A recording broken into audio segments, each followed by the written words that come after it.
Au nom d'Allah, le tout miséricordieux, le très miséricordieux. Ô toi, Mohammed, le revêtu d'un manteau, lève-toi et avertis, et de ton Seigneur célèbre la grandeur, et tes vêtements purifie-les, et de tout péché écarte-toi, et ne donne pas dans le but de recevoir davantage, et pour ton Seigneur endure. Quand on sonnera du clairon, alors ce jour-là sera un jour difficile, pas facile pour les mécréants. Laisse-moi avec celui que j'ai créé seul, et à qui j'ai donné des biens étendus, et des enfants qui lui tiennent toujours compagnie, pour qui aussi j'ai aplani toute difficulté. Cependant il convoite de moi que je lui donne davantage. Pas du tout, car il reniait nos versets, le Coran, avec entêtement. Je vais le contraindre à gravir une pente. Il a réfléchi et il a décidé qu'il périsse, comme il a décidé. Encore une fois qu'il périsse, comme il a décidé. Ensuite il a regardé, et il s'est renfrogné et a durci son visage. Ensuite il a tourné le dos et s'est enflé d'orgueil. Puis il a dit, ceci, le Coran, n'est que magie apprise, ce n'est là que la parole d'un humain. Je vais le brûler dans le feu intense, Sakar. Et qui te dira ce qu'est Sakar? Il ne laisse rien et n'épargne rien. Il brûle la peau et la noircit. Ils sont 19 à y veiller. Nous n'avons assigné comme gardiens du feu que des anges. Cependant, nous n'en avons fixé le nombre que pour éprouver les mécréants, et aussi afin que ceux à qui le livre a été apporté soient convaincus, et que croisse la foi de ceux qui croient, et que ceux à qui le livre a été apporté et les croyants n'aient point de doute, et pour que ceux qui ont au cœur quelque maladie ainsi que les mécréants disent, qu'a donc voulu Allah par cette parabole? C'est ainsi qu'Allah égare qui il veut et guide qui il veut. Nul ne connaît les armées de ton Seigneur à part lui, et ce n'est là qu'un rappel pour les humains. Salam alaikum wa rahmatullahi wa barakatuh.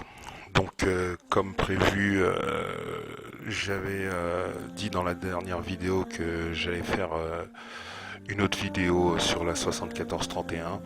Donc pour être plus précis, encore une fois, personne ne détient la connaissance parfaite. La connaissance, elle appartient à Allah.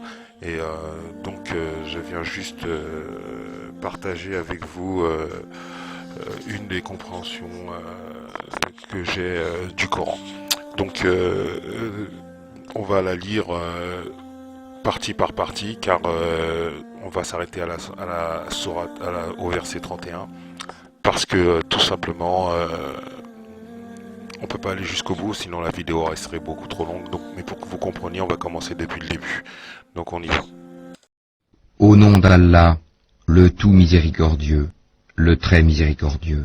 Ô toi, Mohammed, le revêtu d'un manteau, lève-toi et avertis, et de ton Seigneur célèbre la grandeur, et tes vêtements purifie-les, et de tout péché écarte-toi, et ne donne pas dans le but de recevoir davantage, et pour ton Seigneur endure. Quand on sonnera du clairon, alors ce jour-là sera un jour difficile, pas facile pour les mécréants. Alors, je m'arrête ici car la première partie pour la compréhension de cette sourate s'arrête là. Donc en fait, on voit que Allah subhanahu wa ta'ala s'adresse directement au prophète Mohammed, paix et bénédiction sur lui.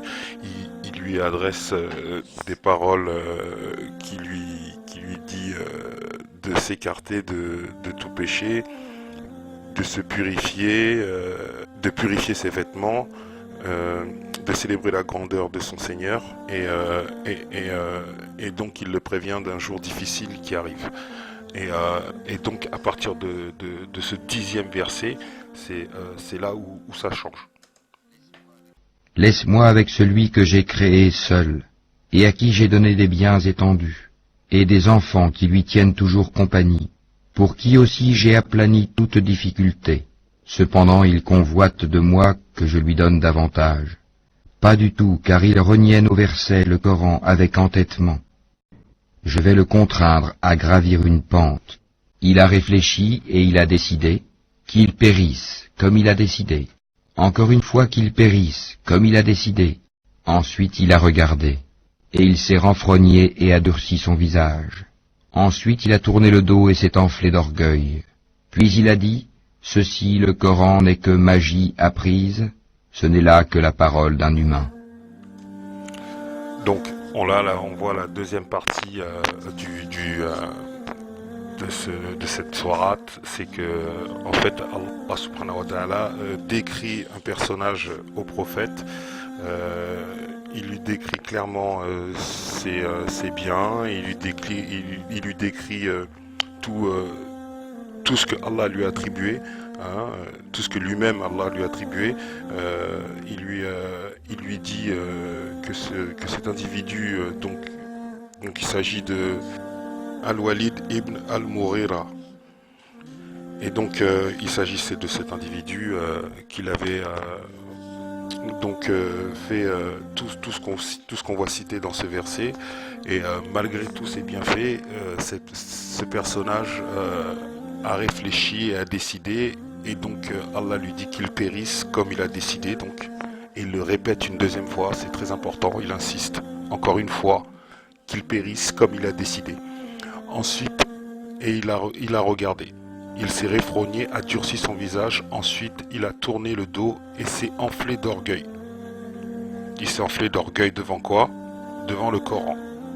Et il a dit que ce n'est qu'une magie apprise et que ce n'est là que la parole d'un humain. Voyons ce qu'Allah subhanahu wa ta'ala lui dit derrière. Je vais le brûler dans le feu intense, Sakar. Et qui te dira ce qu'est Sakar? Il ne laisse rien et n'épargne rien. Il brûle la peau et la noircit. Voilà. Donc on voit bien qu'il le menace clairement.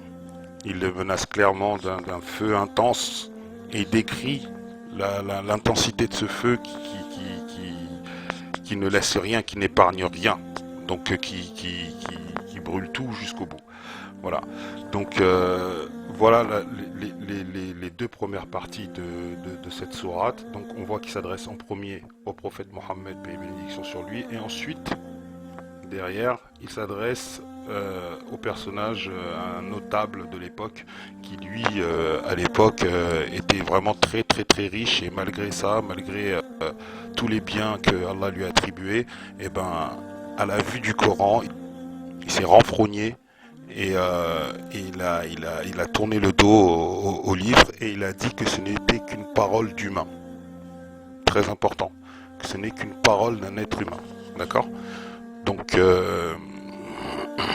Ils sont 19 à y veiller. Nous n'avons assigné comme gardiens du feu que des anges.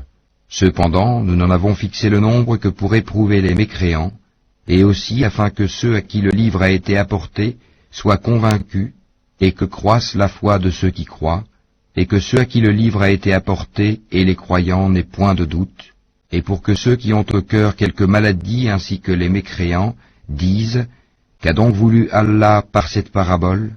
C'est ainsi qu'Allah égare qui il veut et guide qui il veut. alors on avait parlé dans la dernière vidéo de Ashab al-Nar. Donc Ashab al-Nar, comme on avait déduit dans la dernière vidéo, c'est que en fait il faut visualiser le contexte, c'est-à-dire qu'il y a les gens du feu, c'est-à-dire les hommes et les djinns, car on le sait, et je le répète encore une fois à travers le Coran, que l'enfer sera rempli d'hommes et de djinns, voilà, et que il y aura aussi des gardiens de l'enfer. Et donc ces gardiens de l'enfer font partie des gens de l'enfer. Donc ils ne sont pas dans l'enfer, mais ils gardent l'enfer. Donc ils font partie de Ashab al-Nar. Voilà. Donc c'était cette déduction que j'avais expliqué dans la dernière vidéo. Et justement, donc il en avait fixé le nombre que et uniquement et rien d'autre pour éprouver les mécréants. Alors ça, on n'en avait pas parlé. D'accord ? Donc là, on va rentrer vraiment dans le vif du sujet de la 74-31. C'est vraiment ce verset-là qui nous intéressait le plus. C'est pour ça que j'ai fait cette vidéo. Donc le nombre 19 est fixé que et uniquement que pour éprouver les mécréants. Voilà. D'accord ? Donc on va y aller petit à petit et on verra...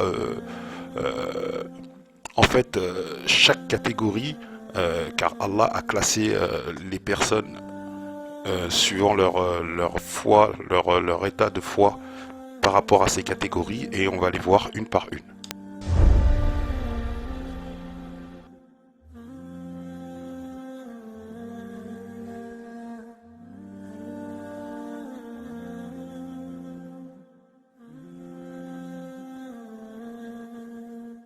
Et aussi afin que ceux à qui le livre a été apporté soient convaincus.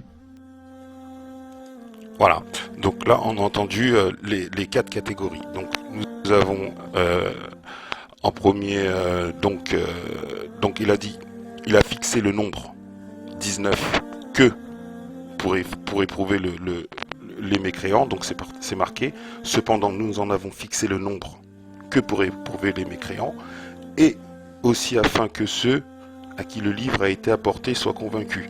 Donc ces personnes, c'est ceux à qui le livre a été qui ont eu le livre et qui ont été convaincus, ce sont des gens avaient peut-être la conviction que c'était la parole d'Allah, mais avec ce miracle 19 qui est à travers le livre, eh ben on peut que confirmer que c'est la parole d'Allah.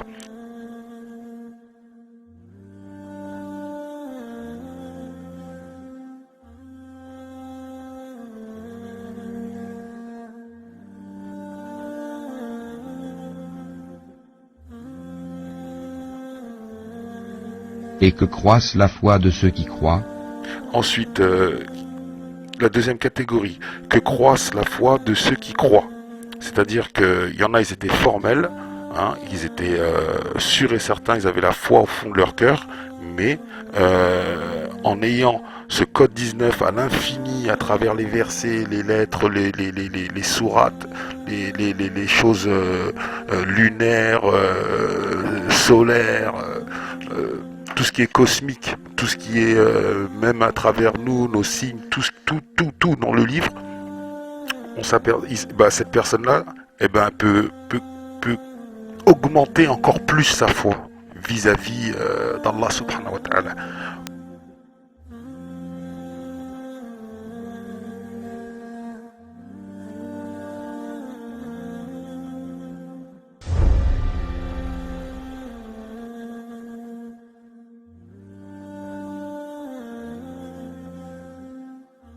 Et que ceux à qui le livre a été apporté et les croyants n'aient point de doute. Bah, ça c'est comme confirmé, quoi. C'est validé à 100%, c'est la certitude à 100%. C'est-à-dire qu'il n'y a plus aucun doute que ce livre vient d'Allah, car les preuves mathématiques du 19 qui reflètent que l'on voit tout au long du livre, eh ben, ne peut que confirmer et clarifier et valider à 100% qu'il n'y a aucun doute que c'est une certitude à 100%.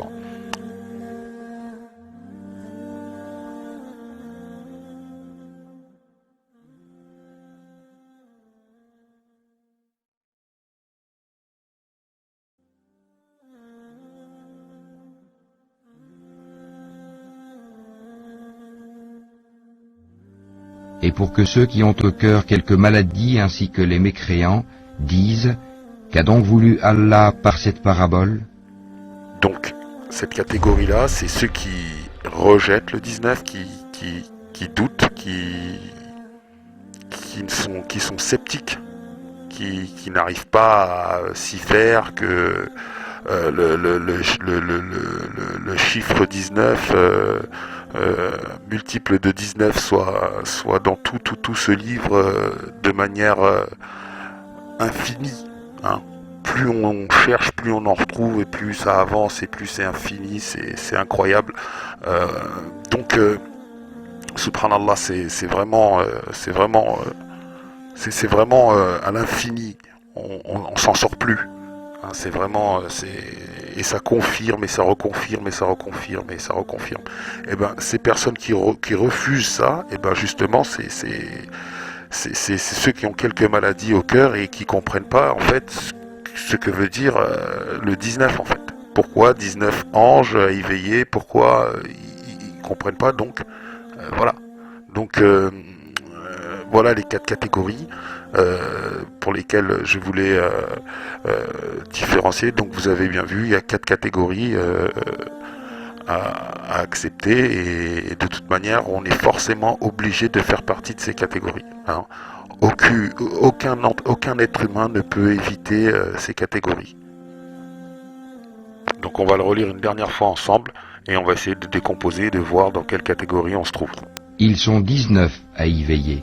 Nous n'avons assigné comme gardiens du feu que des anges. Cependant, nous n'en avons fixé le nombre que pour éprouver les mécréants. Donc vous avez bien entendu, c'est bien marqué noir sur blanc, que et uniquement que, pour éprouver les mécréants. Donc renseignez-vous sur le chiffre 19 pour ceux qui ne savent pas, c'est quelque chose d'assez complexe, donc allez-y et vous verrez. Que et uniquement que pour éprouver les mécréants, d'accord? Et aussi afin que ceux à qui le livre a été apporté soient convaincus. Donc ceux à qui le livre a été apporté et qui voyaient qu'un simple livre et qui voient en fait que ce miracle 19 est dedans à l'infini, eh ben ils ne peuvent que être convaincus. Et que ceux à qui le livre a été apporté et les croyants n'aient point de doute. Alors pour ceux qui étaient vraiment sûrs que c'était la parole d'Allah, donc cette fois ils ont la certitude à 100%, hein, il n'y a plus le moindre doute que c'est la parole d'Allah subhanahu wa ta'ala quand on voit les miracles 19 qui regorgent. Et pour que ceux qui ont au cœur quelque maladie ainsi que les mécréants disent « Qu'a donc voulu Allah par cette parabole ?» Et donc là, dans cette catégorie, Allah a mis ceux qui ont quelques maladies et les mécréants. Donc ces deux individus ne comprennent pas et disent qu'a donc voulu Allah par cette parabole. Donc soit ils ne cherchent pas à savoir pourquoi Allah a mis ce miracle 19 à travers tout le Coran, ou ils doutent, ils se disent qu'est-ce que c'est que ça, qu'est-ce que ça a à voir dedans, la mathématique avec la littérature, voilà. Donc voilà exactement les 4 catégories qui sont citées dans cette 74-31 que je tenais à vous faire partager en toute urgence. Donc nous allons en fait continuer. Je vais vous laisser avec une série de versets dont Allah subhanahu wa ta'ala a laissé dans le Coran, qui dit que ceux qui refusent de reconnaître les signes, voilà ce qui se passe pour les peuples qui refusent les signes. Voilà. Donc je vous laisse regarder ces versets attentivement. Ok, alors petite précision sur Ashab al-Nar. Donc on en avait parlé très rapidement la dernière fois, et donc il y avait un mot qui était très important, c'était le mot Aidatahum, et ce mot en fait définissait le fait que c'était des gardiens qui gardaient l'enfer d'une manière attentionnée, tellement que c'était attentionné que c'était comme si c'était quelque chose de précieux, qu'il ne fallait que rien ne s'échappe. Voilà. Le mot Aidatahum donner ce ton à la phrase, et on en avait parlé en privé à travers les salons Hangout et Discord, et c'est ce qu'on en avait convenu. Voilà. Donc ce ne sont pas des gens du feu qui brûlent, parce que le djinn et l'homme brûlent. Mais avec la déduction faite, comme ce sont des anges qui gardent le feu, donc par déduction, ce sont les anges, le nar de l'ange ne brûle pas, quoi. En fait, il est plus fort. Les anges gardiens sont les compagnons du feu, sont les compagnons des hommes et des djinns. Donc, comme je l'avais dit dans la vidéo précédente, le feu brûle qui Allah veut que le feu brûle. Hein, on se rappelle encore de la situation quand Ibrahim s'est fait catapulter dans le feu, et le feu fut salutaire pour Ibrahim, et il ne l'a pas brûlé. Hein. Donc, est-ce que ce serait donc la fameuse question dont j'avais posée dans la dernière vidéo, euh, la théorie que l'ange déchu serait un djinn qui peut brûler dans l'enfer. Car le djinn brûle mais pas l'ange. Donc on revoit rapidement la sourate, le début de la 74 jusqu'à donc on refait un récapitulatif depuis le début. Donc, ô toi Mohammed le revêtu d'un manteau, lève-toi et avertis, et de ton Seigneur s'élève la grandeur, et tes vêtements purifie-les, et de tout péché écarte-toi, et ne donne pas dans le but de recevoir davantage, et pour ton Seigneur endure. Quand on sonnera du clairon, alors ce jour-là sera un jour difficile, pas facile pour les mécréants. Les 10 premiers versets s'adressaient au prophète. Voilà, il lui prévenait de la situation à venir et de comment faire pour se prémunir. Voilà. Ensuite, laisse-moi avec celui que j'ai créé seul, à qui j'ai donné des biens étendus, et des enfants qui lui tiennent toujours compagnie, pour qui aussi j'ai aplani toute difficulté. Cependant, il convoite que je lui donne davantage. Pas du tout, car il reniait nos versets avec entêtement. Je vais le contraindre à gravir une pente. Il a réfléchi et il a décidé. Qu'il périsse comme il a décidé. Encore une fois, qu'il périsse comme il a décidé. Ensuite, il a regardé. Et il s'est renfrogné et a durci son visage. Ensuite, il a tourné le dos et s'est enflé d'orgueil. Puis il a dit, ceci n'est que magie apprise. Ce n'est là que la parole d'un humain. Je vais le brûler dans le feu intense. Donc là, juste avant, tous les versets qui précédaient, juste avant le verset 10, la description d'un personnage aisé, qui avait une belle vie, mais qui a refusé la parole divine quand elle est arrivée à lui. Il a littéralement refusé, s'est tourné, il a tourné le dos et il a même insisté que c'était la parole d'un humain.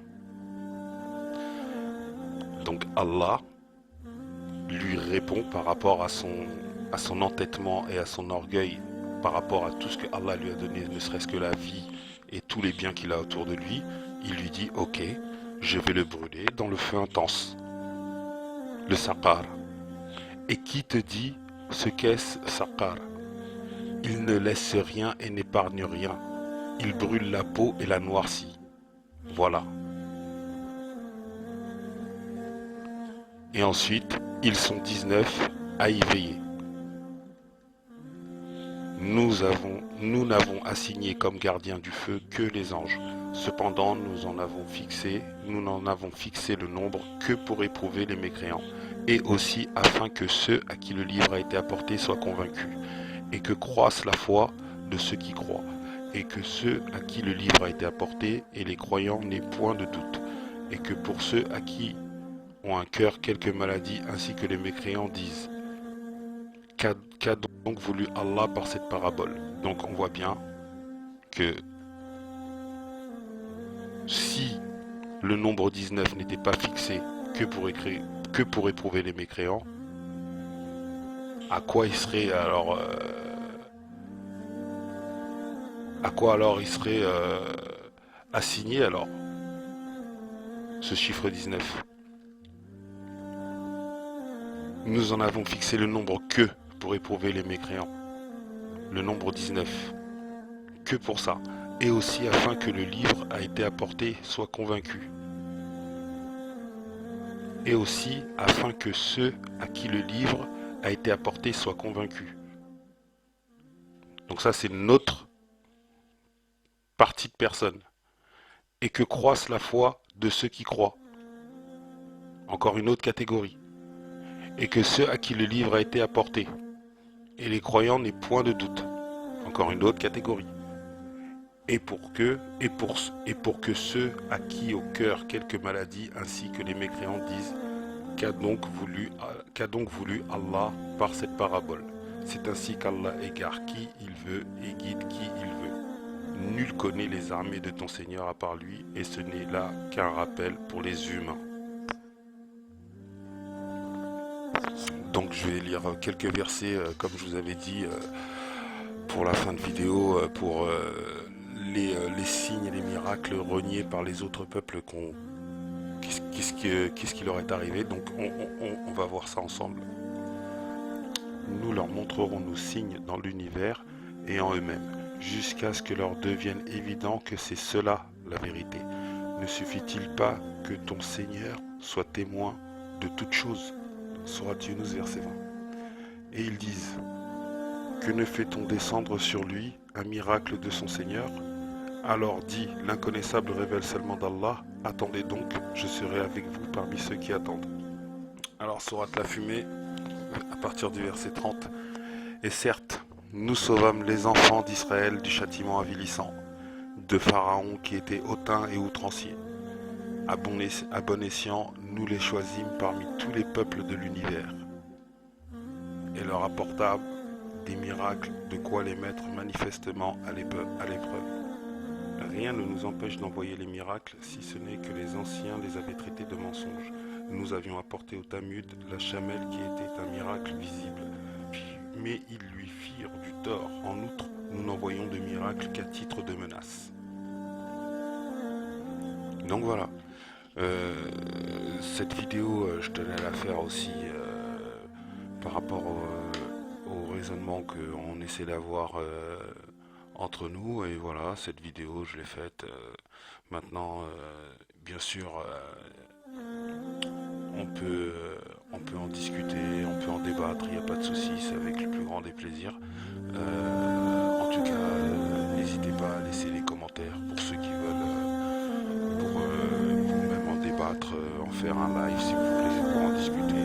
Hein. En tout cas, je reste disponible et je répondrai, Inch'Allah ta'ala. Donc, qu'Allah nous guide tous. Qu'Allah nous guide tous. Wassalamu alaikum wa rahmatullahi wa barakatuh. Nul ne connaît les armées de ton Seigneur à part lui, et ce n'est là qu'un rappel pour les humains.